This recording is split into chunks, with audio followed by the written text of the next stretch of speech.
So first question, Michael. Why does life need to have a meaning?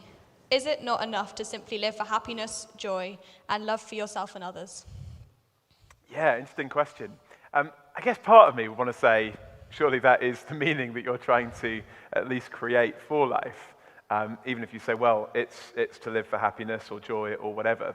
You know, in a sense, that is creating some sort of meaning. And my question, therefore, is that based on anything kind of objective, or is that it? Is there a bigger story that we tap into? Or is it just something that we've created for ourselves?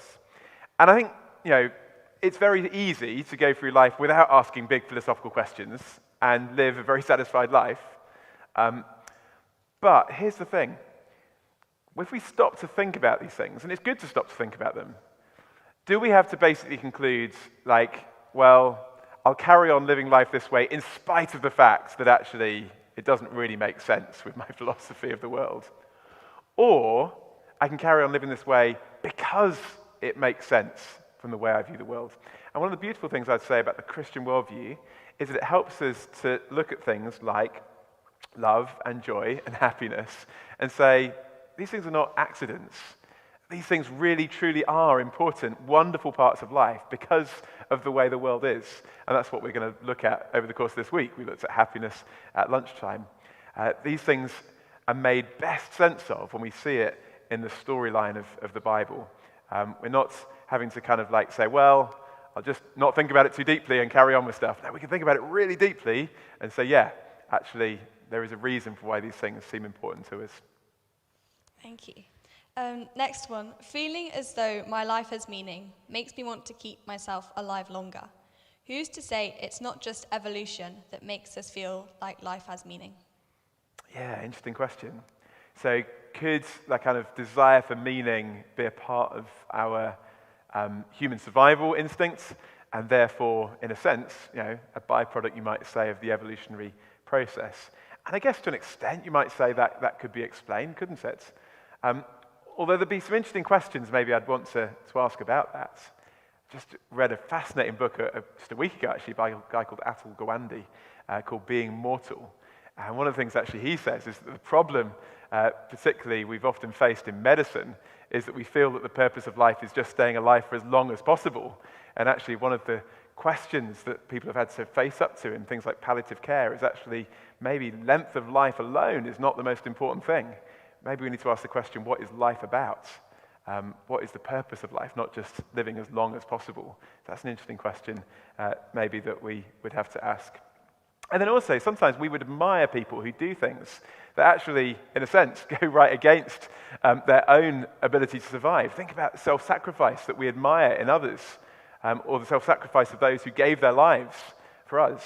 In a sense, that didn't keep them alive longer. But we might say, but we admire that. So where does that come from? So to an extent, we might say, well, that explains some things, but I don't think it helps us understand the full gamut of what we talk about as meaning and significance. Next one. Surely you don't have to be a Christian to turn a bad situation into helping others. Yeah, I'm really glad you asked that question, because actually one of the things I was really conscious of when I was talking about that is you might be thinking, well, hang on a minute, Rachel Dell Hollander isn't the only example of someone who has responded to a horrifically evil situation in a way that has brought about good and hope to others. And certainly there are examples of people who wouldn't embrace the Christian faith and yet have done wonderful things in response to the evil they've experienced to actually bring good to our world. So I'm not saying that it is impossible to do that unless you embrace the Christian faith. And one of the things the Bible says is that we are created in the image of God, and we can reflect something of that, whether or not we believe that, whether or not we embrace the Christian faith, and we see that in different ways. But what I would say is I think knowing the reality of God's love really does help us to respond to that in a way that maybe we wouldn't otherwise. And I can certainly say that in my own experience as well. Knowing that actually there is a God of justice and a God of love, and knowing that that God is with me by his Spirit, strengthening me and helping me. Part of that means that I don't have to take revenge because I can trust that actually God is just and that ultimately justice will be done. And also, it helps me because I know that this God has poured out his love on people who are undeserving, me included. And therefore it helps me to respond with love, where actually maybe naturally I wouldn't be inclined to. So I think the Christian faith does give us some real resources to respond in those ways. Yeah. Thanks. Do you think life needs meaning for someone to be happy, or are they two independent ideas? Does life need meaning for people to be happy? We kind of touched on this a little bit at lunchtime. If you missed Niv's talk, then I think it's on YouTube? Yeah, so catch Niv's talk. It was great.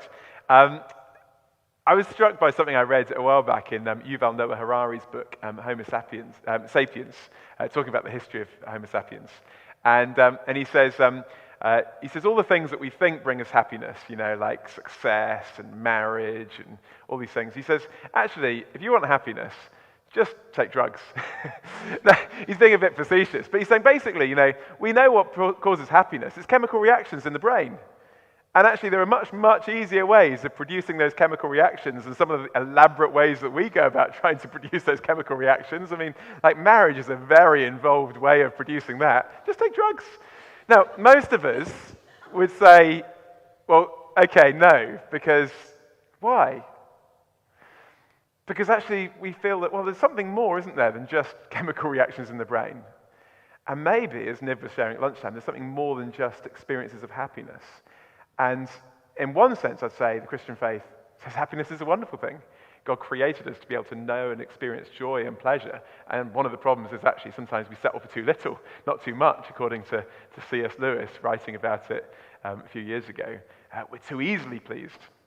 But on the flip side, I'd also want to say that if all we do is live for happiness alone, that is too small a thing. And actually, real happiness is often a byproduct of living for something bigger than happiness itself. And I think Christianity gives us a clue as to how we can discover that. Next one. How does God help us through the mess, and how can we recognize when he's doing so? Yeah, that's a great question. How does God help us? How can we recognize? Because actually sometimes it can feel like we can't see him, we can't touch him, we don't hear him audibly. So how does God help me in the midst of life? But that's a great question, because if you're here and you're saying, well, look, I'm not yet a Christian, but I want to know what difference it would make. Actually, is this worth following Jesus? What resources will I have if I start following Jesus that I don't currently have to face this messy world? And I think there's a few things. Number one, I think it gives you a big picture into which you can put your specific situation that you're going through. I find it tremendously helpful to be able to say, I haven't got all the answers to all the specific questions, why this or why that, but yet the feelings I have make sense because we are in a broken world. And that longing that I have for a better world makes sense because actually one day God is going to restore this world. So I can put my experience into a bigger picture. Also, what I'd say is that in the heart of Christianity, we have a God who suffered. And so when I look to Jesus, I have a God who can stand with me in my suffering, who knows what it's like. There's a lovely verse in the New Testament. It talks about how Jesus is like our high priest, our leader, who's able to sympathize with us in our experiences of suffering because he himself has been through it. That's wonderful. It gives me hope. So I know that this isn't the end of the story. And it doesn't mean that, I don't go through suffering. I will. But I know that there's hope to come. And that can make a difference, can't it? If you know tomorrow you've got the dentist, you probably don't feel too good tonight. If you know tomorrow you're going on holiday, you feel a lot better because your knowledge of what happens in the future changes your experience in the present. And in a kind of bigger scale, the Christian faith says we've got wonderful certain hope of what the future holds. It gives us joy in the midst of what's going on. Also, I'd say this, being a Christian gives us the community of other Christians who can share in that. And for me, one of the things I've found so precious has been the help and support I've found in the community of the church as I've sometimes gone through really tough times, the support and help. And actually that is a wonderful thing that God has designed to help support us. And so those are just a few things. There's more we could say, but some wonderful resources that say actually God really can help us in the midst of it. I think we've got time for two more. Okay. In Christianity, is meaning sought through marriage and family as is in Islam? Yeah, good question. Marriage and family are certainly very important and we can see that's part of God's pattern of how humanity was set up, and how that's really good for humanity. But I found really helpful, in the beginning of the Bible, God creates humanity, and you've got the original human being, and then God says something really profound. He says it's not good for man to be alone. And so he creates someone else. And it's very interesting. God doesn't say it's not good for man to be single, or not good for man to be unmarried, not good for man to be alone. And that's helpful because sometimes we can feel that actually marriage is the ultimate thing that we need in life. Marriage is a wonderful thing. It took me 39 years to clock on to that fact, but just before the pandemic, I worked out that it was a good thing, and just in time, got to enjoy it through lockdown. Marriage is a wonderful thing, but actually, the Bible says it's not just marriage we need. We need relationships bigger than that. We're made for each other, and that's why the Christian church, at its best, is a beautiful thing to be part of, because we're brought into community, not just with a spouse and a biological family, but a much, much bigger family that spans the globe. And the Bible says we're brought into a relationship with a God who loves us and knows us. So marriage, family, they're beautiful things. But the good news of Christianity says, you miss out on that, don't worry. They're good things, but they're actually, at best, a pointer towards a bigger family and an even better relationship that's available to all of us. Last question, top voted one. Okay. How can we be certain that there is a good eternity or afterlife? Is it just a way of consoling yourself in pain to hope there's a better life? Yeah, thank you. That's a really great question. Because you might be sitting here tonight saying, well, isn't this just a bit of hoping for the best, a kind of psychological crutch, a kind of Freudian way of kind of projecting our human longings into the heavens and deciding that this must be true just because we want it to be true. And of course, if Christianity isn't true, if God doesn't exist, that could be a very good explanation of why people continue to believe in God, because they want it to be true. But equally, the problem is with that argument is it can be turned around, can't it? If God does exist, you could also argue that the reason why some people don't believe in God is that they actually don't want the idea of an ultimate day of judgment where everything is accounted for. We don't like that, so we like to believe something else. You see, you can argue it both ways. So that kind of idea that we project our longings into the heavens and believe stuff that we want to be true doesn't actually help us establish what is true. It just seeks to explain why people may or may not believe things, whether or not they might be true. How do we know therefore it's true? That's the big question. Well, my short answer is come on Friday. My slightly longer answer is because on Friday, we're going to be looking at the heart of that Christian hope. And the heart of the Christian hope, the basis of that Christian hope, is the resurrection of Jesus from the dead. We thought about the crucifixion of Jesus tonight, but that's not the end of the story. If it had been, we wouldn't be sitting here tonight talking about it. This would have been long forgotten.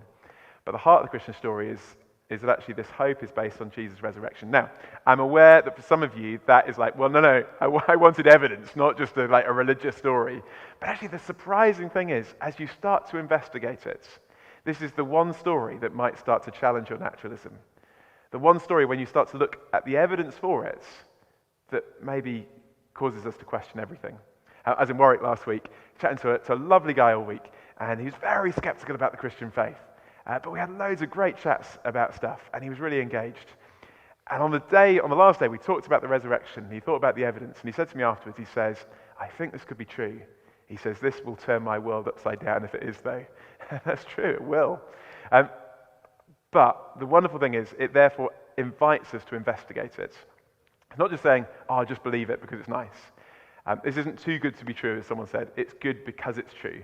So come on Friday. If you can't wait till Friday, some great books on the bookstall at the back there that look at some of those kind of questions that we might have, and they're all free. So do get those books, start reading them before Friday, and checking it out for yourself. Thank you. Thank you.